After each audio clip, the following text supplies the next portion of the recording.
Bonjour à tous, nous voici réunis pour un petit instant de lecture à partir des livres de Jeff Foster que j'aime beaucoup. Donc je vais enchaîner une petite série de lectures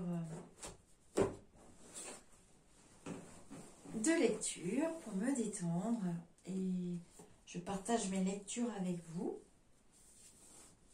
Parce que ce sont des moments tout doux. C'est le soir. Quand on est fatigué, ça fait du bien. Allez, je suis tombée sur 2 pages, super.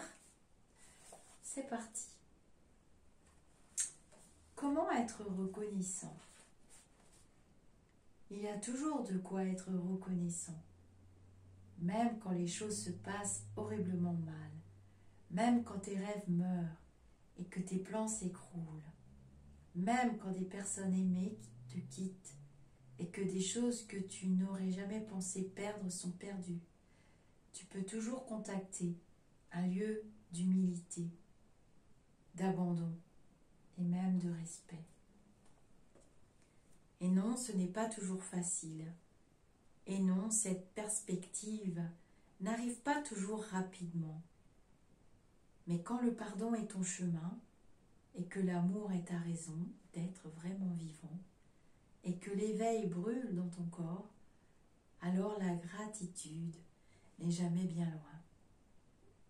La gratitude d'avoir une relation avec une personne aimée dans le présent, pour l'air dans tes poumons, pour chaque précieuse respiration, pour les vêtements, même en loques, qu'il y a sur ton corps, pour les dents dans ta bouche, même si elles sont pourries, pour les cheveux sur ta tête, même s'ils semblent gris, même s'ils sont rêches, même s'ils sont clairsemés, pour tes organes, même s'ils sont infectés, pour le liquide que tu bois, pour la nourriture que tu manges, pour la bonne terre qui fournit tant de choses, pour les hommes et les femmes qui travaillent durement et suent pour cultiver, moissonner et transporter les ingrédients qui finissent dans ton repas du soir, pour la gentillesse d'un étranger, l'honnêteté brutale d'un ami, les cadeaux inattendus et non demandés de chaque jour. Une partie de ton corps commence à défaillir, et tu apprécies qu'elle t'ait servi pendant si longtemps sans se plaindre. On t'a volé ta voiture, et tu ressens de la gratitude et de l'amour pour tout le temps où tu as pu lui être lié. Tu plonges dans la douce impermanence des choses.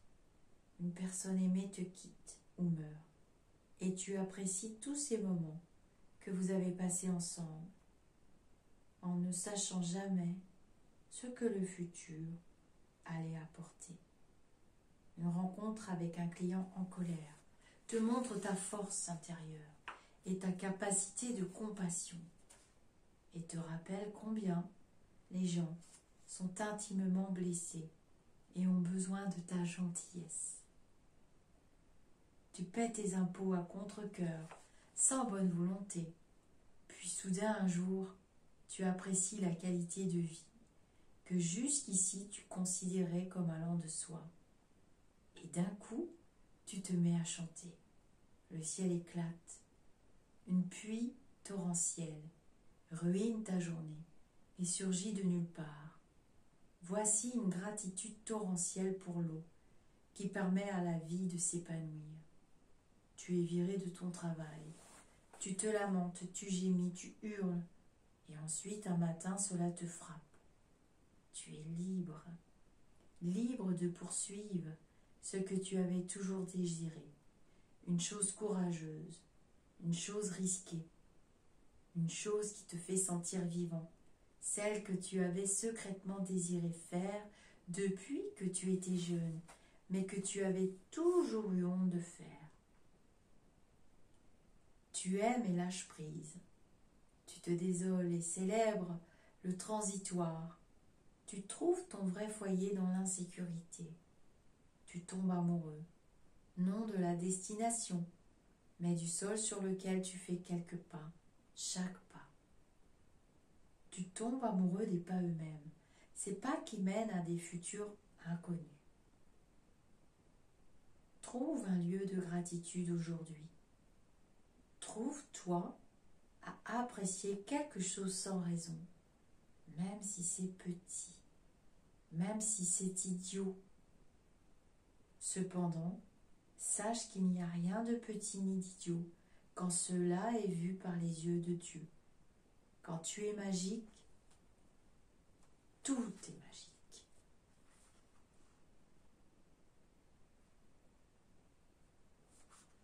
Voilà pour le premier texte. Ah, on va lire un texte sur l'abondance.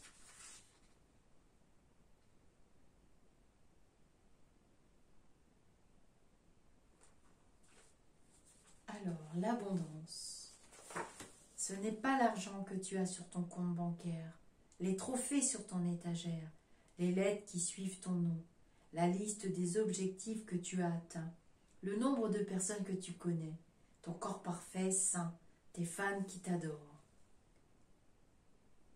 L'abondance, c'est ta relation à chaque respiration, à cette façon d'être sensible à chaque tremblement de la sensation et chaque émotion dans le corps. C'est le délice avec lequel tu savoures chaque moment unique, la joie avec laquelle tu accueilles chaque nouveau jour. C'est te connaître toi-même en tant que présence, le pouvoir qui crée et fait bouger les mondes. C'est ton cœur ouvert, profondément ému, comme tu l'es par l'amour chaque jour. Ta bonne volonté à embrasser, à tenir ce qui a besoin d'être tenu. C'est la fraîcheur de chaque matin désencombré, des souvenirs ou des faux espoirs. L'abondance, c'est ressentir la brise de l'après-midi sur tes joues, le soleil qui chauffe ton visage. C'est la rencontre avec d'autres dans l'honnêteté et la vulnérabilité, en établissant une relation au-delà des histoires, en partageant ce qui est vivant. C'est ton enracinement dans le moment présent, en sachant que tu es toujours chez toi, peu importe ce qui arrive, peu importe ce qui est gagné ou perdu. C'est toucher la vie au point de création, en ne regardant jamais en arrière, en ressentant le ventre qui monte et retombe, en remerciant chaque respiration, en louant chaque respiration. C'est tomber à genoux de stupeur, en riant aux histoires que l'on dit à ton sujet, en plongeant encore plus profondément dans le repos. L'abondance, c'est la simplicité, c'est la bonté. C'est toi avant chaque lever de soleil, frais, ouvert et éveillé. Tu es riche, l'ami, tu es riche. C'est de très beaux textes, hein. On ressent les vibrations très très fortes, hein. Peut-être que ça peut vous chahuter, hein. Je lirai vos commentaires.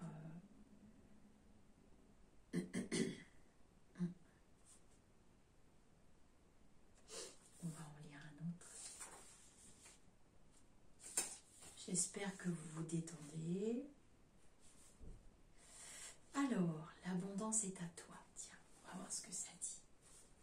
Ce que tu recherches vraiment a toujours été à ta recherche. Et ce que tu n'as jamais réellement voulu, tu ne l'as jamais reçu de toute manière, ou cela te quittera assez vite. Bouge dans le monde, non à partir du manque, toujours concentré sur le but, en estimant la distance qui t'en éloigne ou qui t'en rapproche, mais à partir de la présence, de la lenteur, de la confiance. Détends-toi, respire et ouvre largement les bras à la vie aujourd'hui. Sois doux et réceptif et reste proche du doute. Tout viendra à toi. Tu arriveras à goûter tout cela, le succès et l'échec, le plaisir et la douleur, la joie la plus haute et le chagrin le plus profond. Fais un nid pour tous ces fragments perdus de ton ancien moi infini. Aie confiance en ce qui vient et aie confiance en ce qui s'en va. Aie confiance en ce qui reste et aie confiance en ce qui te quitte. Aie confiance même dans le doute. Ce que tu recherches vraiment te recherche autant que tu les recherches, car tu ne fais que te regarder dans un miroir. Tu recherches ta propre présence. Et tu n'en as jamais été séparé. En voyant cela, tu te trouveras. En connaissant cela, tu seras connu. Tu es embrassé, aussi profondément que tu embrasses. L'abondance est à toi, sans effort.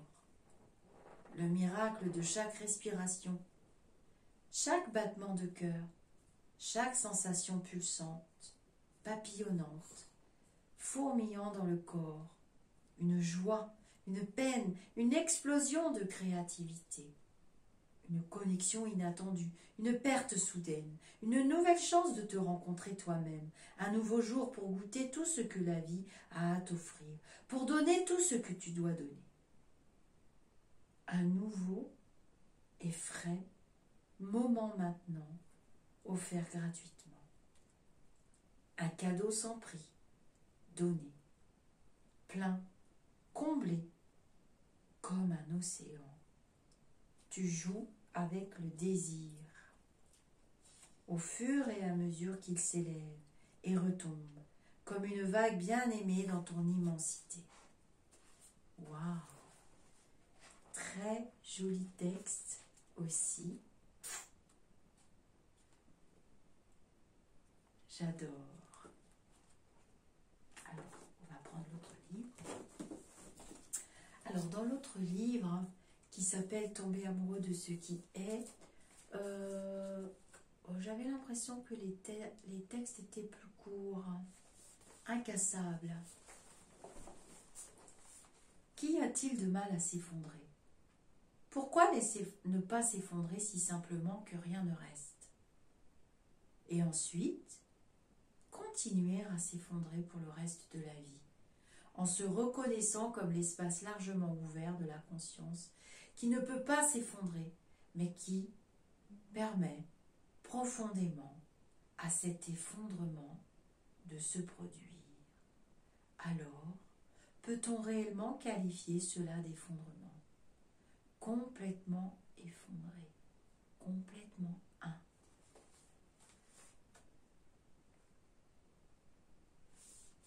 Alors là, à ma manière,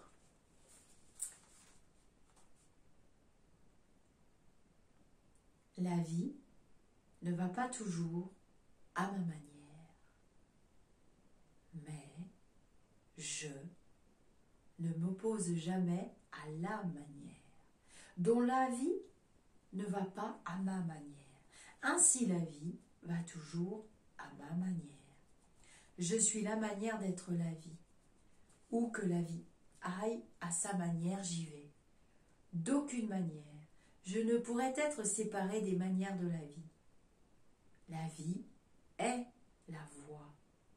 Il n'y a pas de voie de traverse. La vie ne va pas toujours à ma manière, mais je ne m'oppose pas à sa manière, de sorte que la vie va toujours à ma manière, même quand elle ne le fait pas. Le sacrifice ultime. Exprimez votre vérité la plus profonde, même si cela signifie tout perdre. Votre orgueil, votre statut, votre image et même votre façon de vivre. Une vie de mensonges et de demi-vérité, le fardeau des choses non exprimées finira par vous étouffer, vous et tous ceux qui vous entourent. Abandonnez tout pour une existence de vérité. Sachez que vous ne pouvez perdre que ce qui n'est pas essentiel. Ah tiens, je vais vous lire cela. Il y en a-t-il deux comme toi? Moi j'adore ces petits textes. Il y en a-t-il deux comme toi? Tu es un roi, une reine, qui observe son royaume magnifique, toujours en changement. Des pensées, des sensations et des sentiments paradent constamment pour toi dans le moment présent. Sans ta présence constante, il n'y a pas de parade. Sans toi, il n'y a rien. La seule chose dont tu rêves, la seule chose que tu as toujours recherchée, toi, est la seule chose qui n'apparaîtra jamais dans la parade de la pensée et de l'émotion, car cela ne peut pas être une chose pour toi. Les pensées vont danser, les sensations vont fourmiller, les sentiments vont brûler, mais tu n'apparaîtras jamais dans ta propre présence. Car il ne peut pas y en avoir deux comme toi. Tu pourrais attendre à jamais pour te voir apparaître. Mais qui voudrait attendre?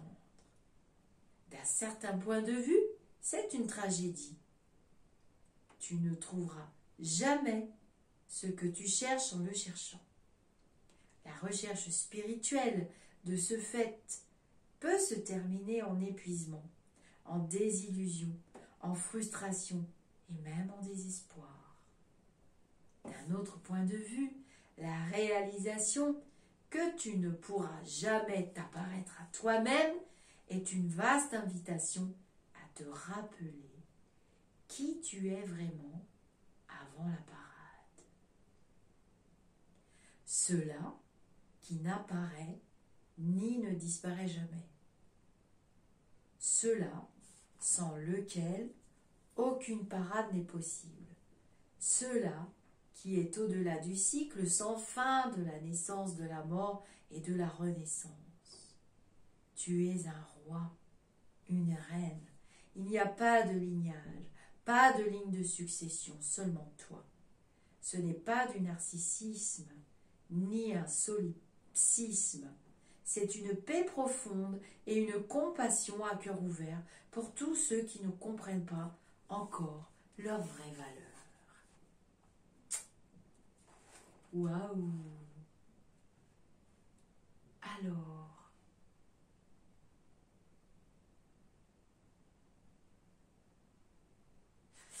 je vais vous lire nos blessures éclairées. Nos blessures éclairées. Ne cache pas tes blessures, mon ami. Mets-les sous cette dernière chandelle. Je ne vais pas te juger. Regarde, nous sommes tous brisés. Il n'y a pas de honte à être blessé. Tu as livré de nombreuses batailles. Tes blessures ne sont pas tes fautes. Éclairées, elles te rappellent une guérison plus profonde. Éclairées, elles sont des invitations à ce qui est intact. Là, directement, au cœur de tes blessures, infiniment plus profond que l'illumination, un Alléluia silencieux s'éveille. Tu es un paumé, seulement si tu te compares à une image usée de la perfection.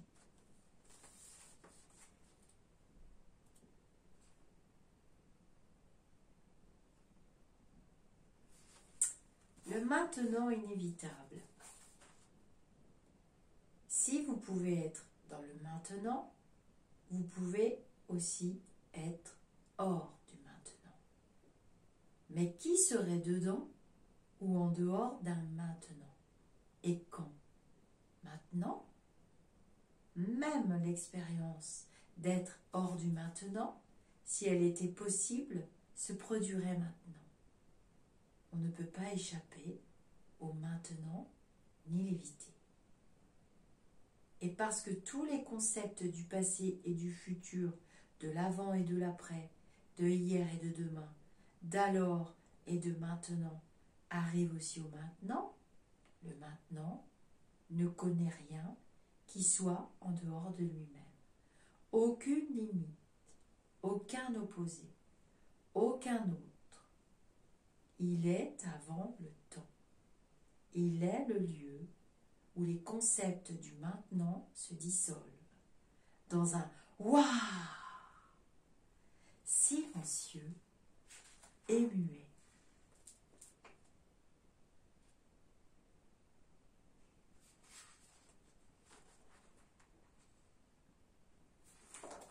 Alors, nous sommes au mois de mai. Il a classé dans ce livre ces très jolis textes par mois.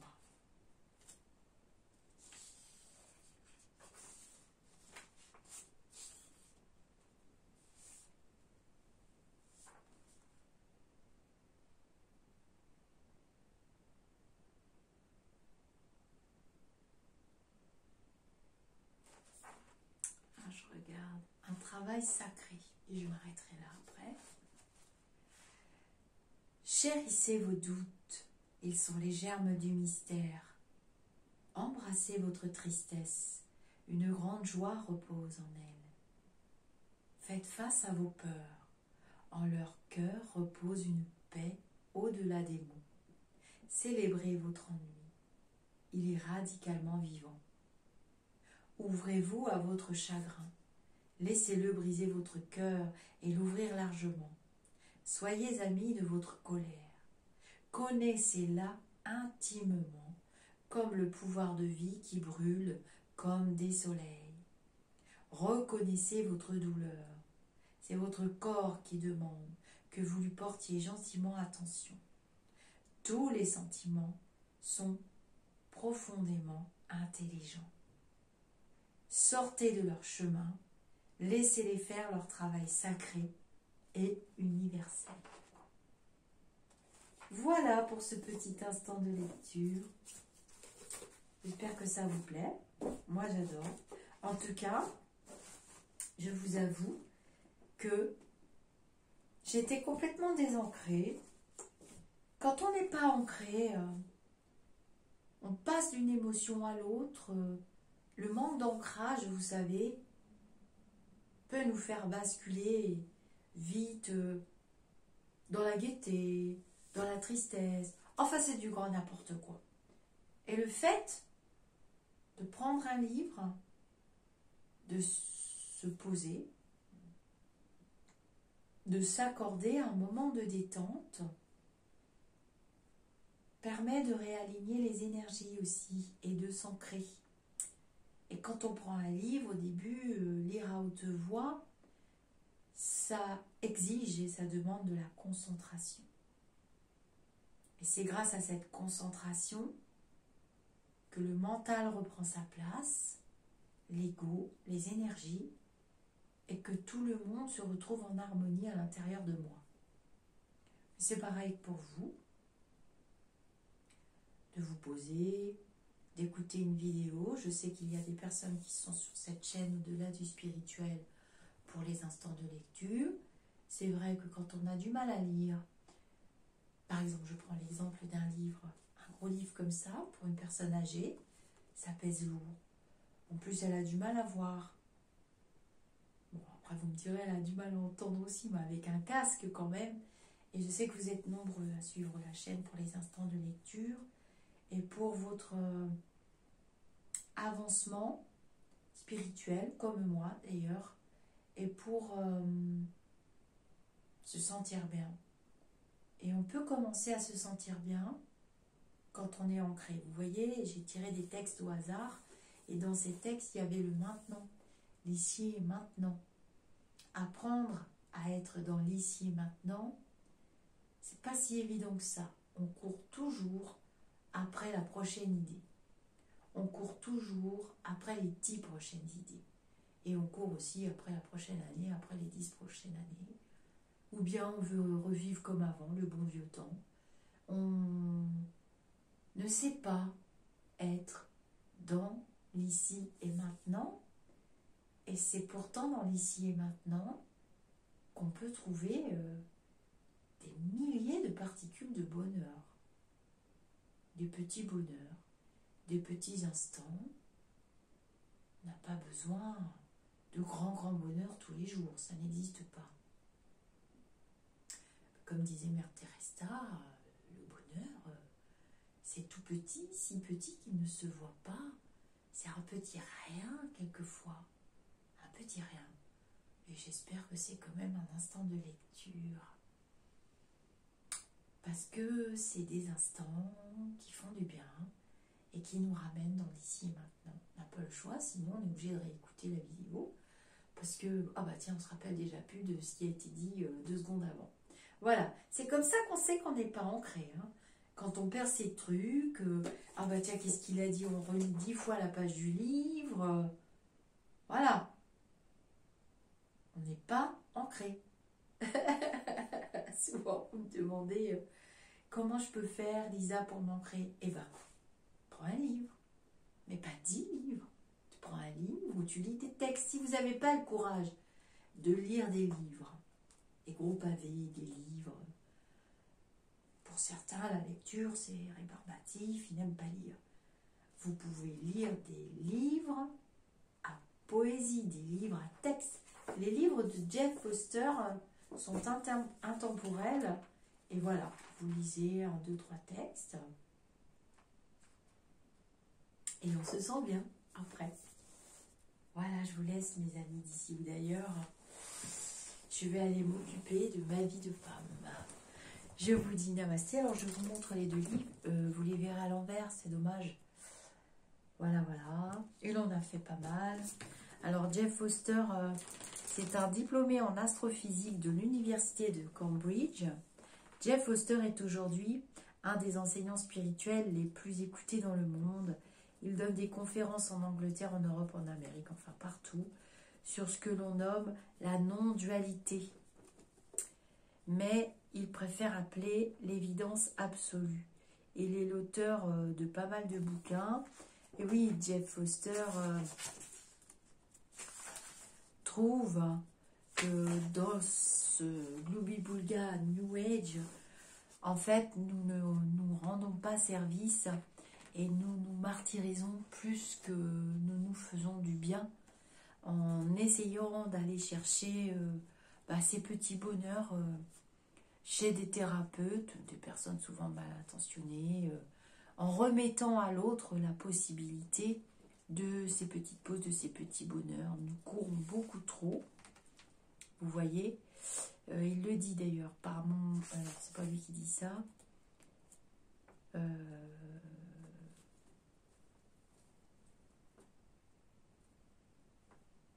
Voilà. Pourquoi est-ce que j'écris des livres sur l'essence indescriptible de la vie? Pourquoi est-ce que j'essaie de dire ce qui est indicible? Peut-être que pourquoi est la mauvaise question. J'ai l'impression que plus le silence intérieur est profond, plus les mots coulent naturellement et sans effort. Libérés finalement de leur chaîne, libérés de la prison de la conformité, de la correction et du besoin d'être aimé ou même entendu. À partir du silence, le plus pur, font irruption cette musique délicieuse, ces notes créatives et expliègles issues de moi-même. Expression vibrante du silence préverbal au cœur de tout et qui vous invite à l'intimité avec le moment présent, ici et maintenant.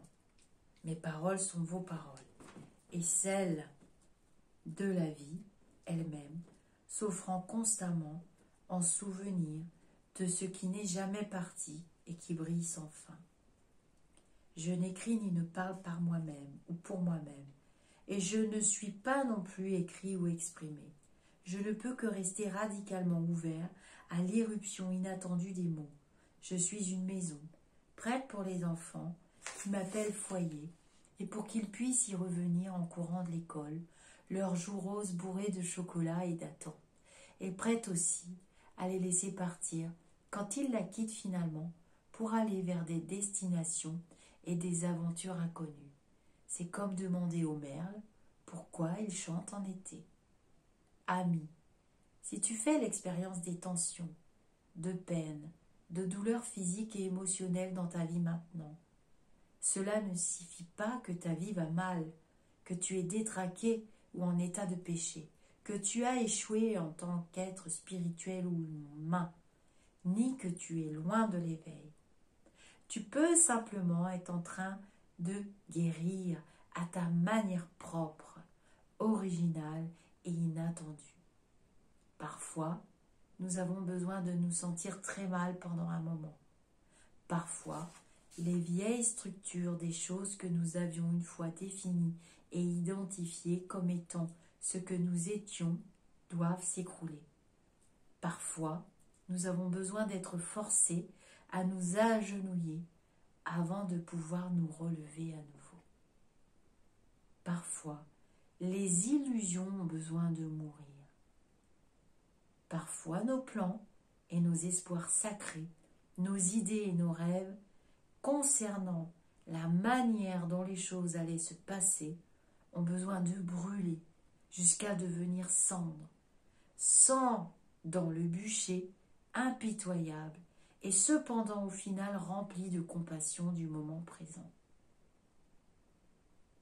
En nous ouvrant à la vie, à l'amour et à la guérison, en nous éveillant du rêve que nous sommes séparés, nous trouvons non seulement la béatitude de l'existence, mais aussi sa douleur, non seulement l'extase de la vie, mais sa souffrance aussi. Dans l'éveil, nous n'avons pas toujours la sensation d'être bien réconfortés, spirituels, ni dans un état de béatitude, car nous sommes inévitablement forcés à nous confronter à nos peurs les plus profondes et nos ombres les plus noires. Ces parties de nous-mêmes dont nous nous sommes coupés, que nous avons niées, réprimées et qui nous ont engourdis pendant toutes ces années. Et cette rencontre peut être pour le moins dérangeante. Je vous relirai la suite des notes de l'auteur plus tard. On ne peut pas tout lire d'un coup, c'est fatigant. Et puis comme ça, vous aurez l'eau à la bouche, autant que moi je l'ai eu. Parce que oui, nous sommes co-créateurs et co-créatrices de nos existences. Mais n'oublions pas que nous avons été formatés. Suivant la société dans laquelle nous sommes nés, il n'y a pas de hasard, nous l'avons choisi dans notre plan de vie aussi. Et nous sommes rentrés parfois dans des moules ou trop petits ou trop grands. Et c'est ce qu'il explique dans ses livres et sa littérature. Donc voilà, je mets une petite flèche. Je vous dis namasté et à très bientôt pour d'autres instants de lecture.